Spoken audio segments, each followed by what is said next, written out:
राधे राधे, हरे कृष्णा, श्री हरिदास। कैसे हैं आप सब? आशा करती हूँ कि आप सभी का कृपा से अच्छे होंगे, स्वस्थ होंगे और मंगल में होंगे। तो देखिए, छठी कब है, कौन से दिन मनाई जाएगी। तो आज मैं जो है सबके बारे में बताऊंगी कि छठी जो है कौन से दिन मनाई जाएगी और छठी जो है किस प्रकार से मनाई जाती है लड्डू गोपाल की।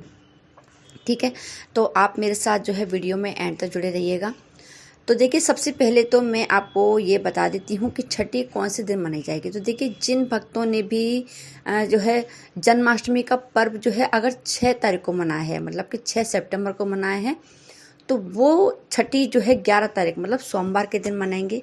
और जिन भक्तों ने जन्माष्टमी 7 सितंबर को मनाई है तो वो 12 सितंबर को मतलब कि मंगलवार के दिन छठी का पर्व मनाएंगे। अब जैसे कि मैंने जो है जन्माष्टमी 7 तारीख को मनाई थी, तो मैं छठी का जो पर्व है मैं जो है 12 तारीख को मनाने वाली हूँ। मैं कान्हा जी की छठी 12 तारीख को मनाऊंगी। और मथुरा वृंदावन में भी जो है 12 तारीख को ही छठी मनाई जाएगी। देखिए, जन्माष्टमी अगर 2 हो जाती हैं तो छठी भी 2 हो जाती हैं, क्योंकि जो हम छठी पूजते हैं ना, वो 6 दिन के बाद में पूजी जाती है। मतलब जिस तरीके से घर में जो है जब बच्चे का जन्म होता है, मतलब जब शिशु होता है, तो जन्म के 6 दिन बाद मतलब छठे दिन जो है उनको जो है पूजा होती है। तो उसे छठी के रूप में जो है जाना जाता है, उसे छठी कहते हैं। जिस दिन हम जो छठी पूजते हैं 6 दिन बाद जन्म के, तो उसको हम छठी कहते हैं। ठीक है, अब देखिए, कुछ भक्तों के मन में सवाल आता है कि क्या लड्डू गोपाल की छठी पूजना जरूरी है या फिर नहीं।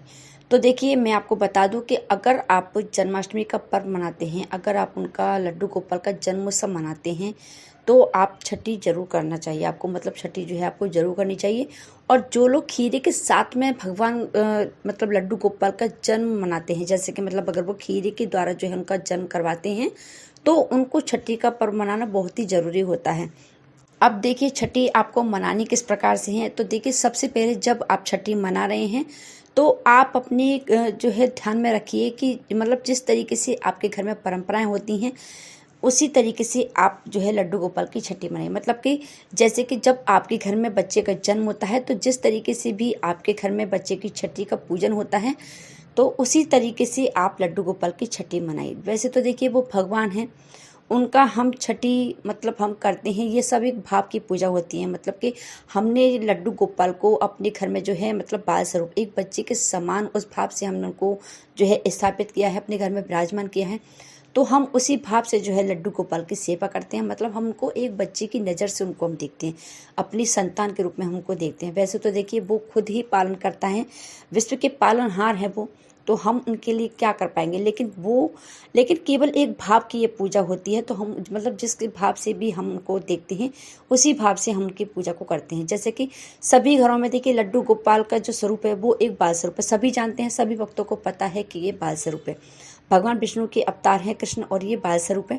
मतलब एक बच्चे के समान ही इनकी पूजा होती है, जिस मतलब सेवा होती है। जिस तरीके से हम अपने बच्चे का ध्यान रखते हैं उसी प्रकार से हम लड्डू गोपाल का भी ध्यान रखते हैं। ठीक है, तो अब आप ये देख लीजिए कि सबसे पहले आपके घर में परंपराएं क्या हैं, क्या नियम हैं आपके घर में छठी मनाने के। उस परंपरा को, उस नियम को भी आपको ध्यान में रखना है। जिस तरीके से आपके घर में होता है उसी तरीके से आपको करना चाहिए। ठीक है, जैसे कि देखिए, मेरे घर में जो है छठी पूजन जो होता है तो वो जो है शाम को होता है। वैसे भी देखिए, छठी का जो मतलब पूजन होता है ना, वो 12-1 बजे के बाद में स्टार्ट होता है। मतलब कि 4 बजे तक जो है वो हो जाता है। मतलब शाम को, जैसे कुछ लोगों के यहाँ जो है दोपहर से या फिर शाम को जो है मनाई जाती है छठी पूजन जो होता है, वो अधिकतर जो है वो शाम को मनाया जाता है। तो मेरे घर में अब देखिए, पूजन जो होता है वो शाम को होता है। तो मैं जो है लड्डू गोपाल की छठी का जो पूजन करती हूँ वो मैं भी शाम को ही करती हूँ। मतलब 4-5 बजे के आसपास में जो है मैं अपना छठी पूजन मतलब करती हूँ लड्डू गोपाल का। जिस तरीके से मेरे घर में होता है मैं अपना जो है बता रही हूँ। अगर आपके घर में जिस तरीके से भी होता है, जिस भी टाइम आपके घर में जो है बच्चे की छठी जो है पूजी जाती हैं, उसी प्रकार से जो है आप कर सकते हैं। वैसे देखिए, टाइमिंग 12-1 बजे के बाद में छठी का पूजन जो है स्टार्ट होता है। अब देखिए, आपको छठी किस प्रकार से मनानी है। तो देखिए, सबसे पहले तो आपको सुबह सुबह जल्दी उठ करके आपको अपने घर की सारी क्रियाओं से निवृत्त होकर के आपको स्नान करना है। स्नान करने के बाद में आप हो सके तो अपने घर के मंदिर की थोड़ी साफ़ सफाई कर लीजिए। देखिए, मैं जब कोई भी तिथि होती है, कोई भी जो है त्यौहार वगैरह आता है, तो मैं अपने घर के मंदिर की साफ़ सफाई ज़रूर से करती हूँ। तो मैं इसीलिए मैं आपसे कह रही हूँ, अगर आप हो सके तो आप जो भी मतलब थोड़ी बहुत आपकी जो साफ़ सफाई है आप उसको भी कर लीजिए। और उसके बाद में जो है आप लड्डू गोपाल को देखिए सुबह जो भी आप नॉर्मली जैसे डेली आप पूजन करते हैं, जिस तरीके से नॉर्मली आप उनको स्नान करवाते हैं सादा जल से, तो उसी तरीके से आप उनको स्नान करवा सकते हैं।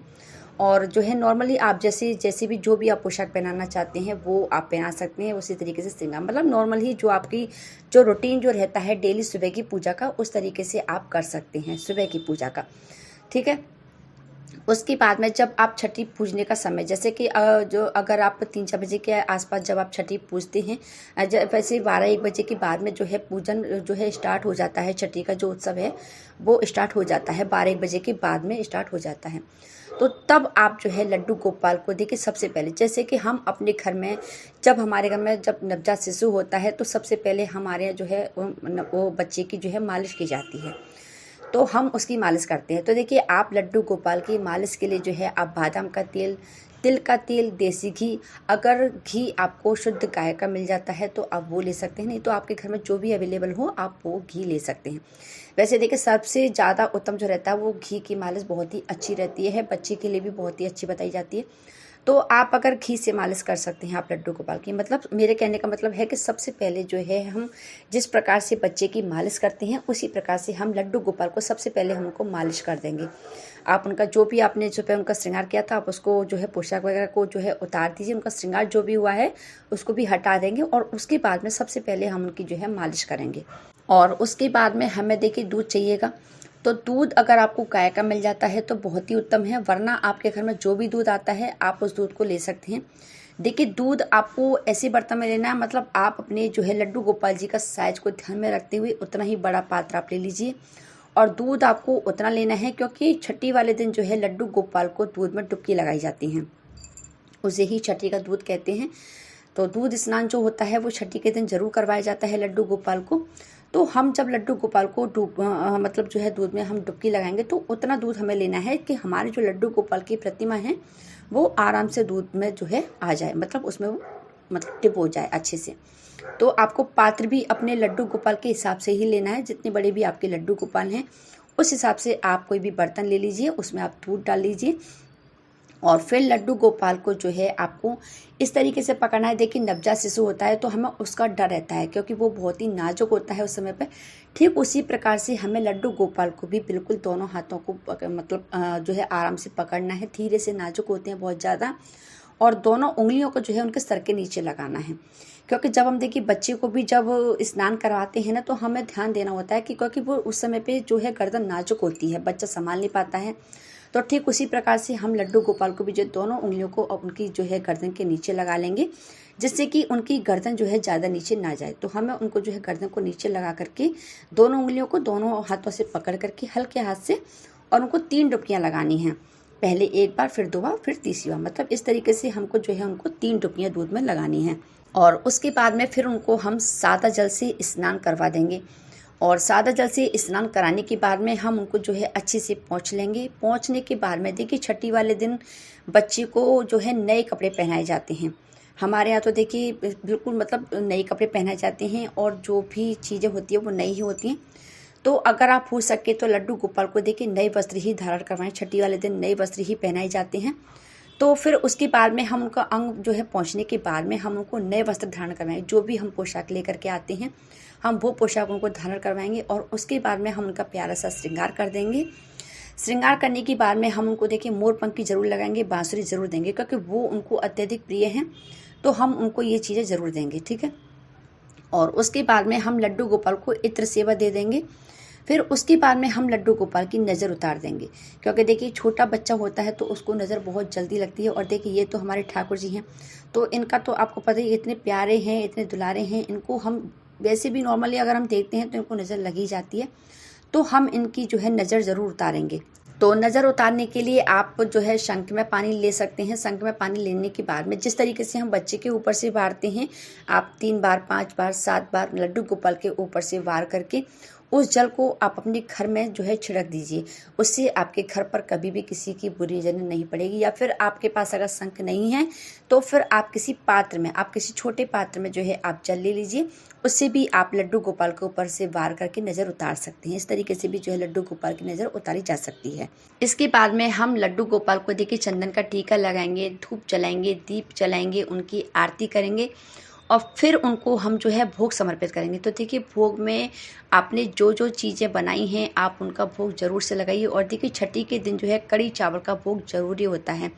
छठी के दिन जो है कड़ी चावल ज़रूर से बनाए जाते हैं। जैसे कि देखिए मेरे यहाँ जो है बच्चे की छठी पर जो है कड़ी चावल और मतलब पूरी सब्जी वगैरह जो भी चीज़ें बनती हैं उन सभी का जो है भोग लगाया जाता है। तो मैं इसी तरीके से करती हूँ। लड्डू गोपाल की पूजा भी मैं इसी तरीके से करती हूँ, छठी में इसी तरीके से मनाती हूँ। मतलब जिस तरीके से मेरे यहाँ बच्चे की छठी मनाई जाती है तो मैं उसी तरीके से जो है लड्डू गोपाल की भी छठी करती हूँ। बस हाँ, थोड़ा सा ध्यान में इतना रखती हूँ कि मुझे ये पता है कि ये भगवान हैं, तो मैं इसका जो है पूरा ध्यान रखती हूँ कि मुझे इनकी सेवा किस तरीके से करनी है, इनकी पूजा किस तरीके से करनी है। आपके घर में जिस तरीके से भी होती हो आप उस तरीके से उस परंपरा के अनुसार अपने लड्डू गोपाल जी की छठी आप कर सकते हैं।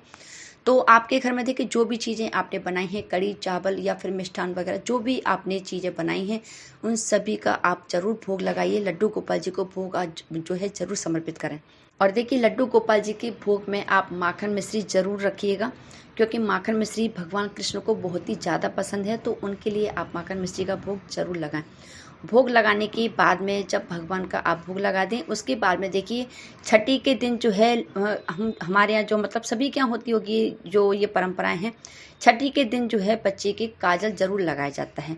और काजल ऐसा नहीं है कि हमने बाजार से किसी भी मतलब डिब्बे को खरीदा और उससे हमने लगा दिया। देखिए मेरे यहाँ जो काजल लगाया जाता है वो मतलब उसी समय पर जैसे मतलब बत्ती के ऊपर के जैसे पार करके जैसे बोलते हैं, जिसके उसके लौ के ऊपर हम अगर चम्मच को या फिर किसी भी पात्र को रख देते हैं तो उससे जो काजल बनता है वही काजल जो है हमारे यहाँ लगाया जाता है। तो उसी तरीके से जो है आपको देखिए आप जब दीपक जलाएंगे तो उसके ऊपर आप चम्मच रख दीजिए या फिर कोई भी कटोरी कोई भी प्लेट आप रख देंगे। तो उस लौ से जो काजल जो है बनेगा उस काजल को आपको लड्डू गोपाल के लगाना है। आपको ध्यान रखना है। देखिए जिस तरीके से हम बच्चे के काजल लगाते हैं तो हम ध्यान रखते हैं कि हल्का सा गुनगुना सा काजल हम बच्चे की आंखों में लगाते हैं जिससे कि उनको जो है आराम मिले। ठीक है, तो इसी तरीके से जो है मैं लड्डू गोपाल के भी हल्का सा गुनगुना सा काजल, हल्का सा, बिल्कुल ऐसा नहीं कि बहुत ज़्यादा गर्म काजल आपने लगा दिए, ऐसा ना करें।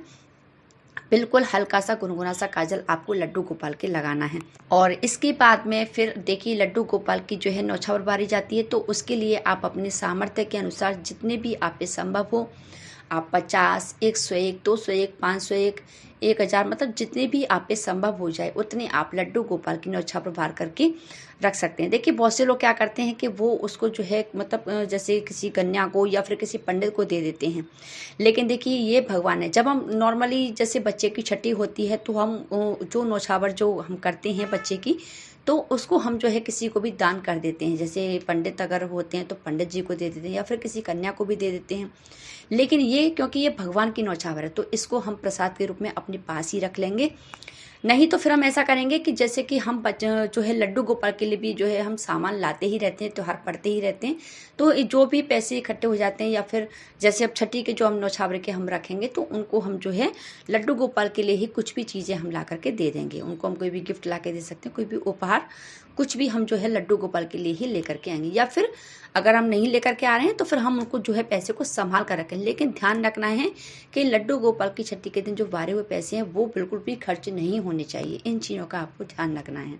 और भगवान को जो हमने भोग चढ़ाया है, मतलब हमने जो लड्डू गोपाल को जो भी हमने भोग लगाया है, जितने भी व्यंजन हमने बना करके जो लगाए हैं, आपने जो भी लगाया हो उन सभी को जो है हम परिवार में सभी को बांट देंगे। वो प्रसाद है भगवान का, बड़े ही नसीबों से भगवान का प्रसाद जो है मिलता है तो उसको हम जो है सभी सदस्यों में जो उसको बांट देंगे। ठीक है, देखिए छठी का जो उत्सव है वो हम इसलिए मनाते हैं, जब हम बच्चे का जो उत्सव मनाते हैं छठी उत्सव, तो ऐसा माना जाता है कि उस दिन जो है भाग्य माता आती हैं, मतलब कि वो बच्चे का भाग्य लिखती हैं।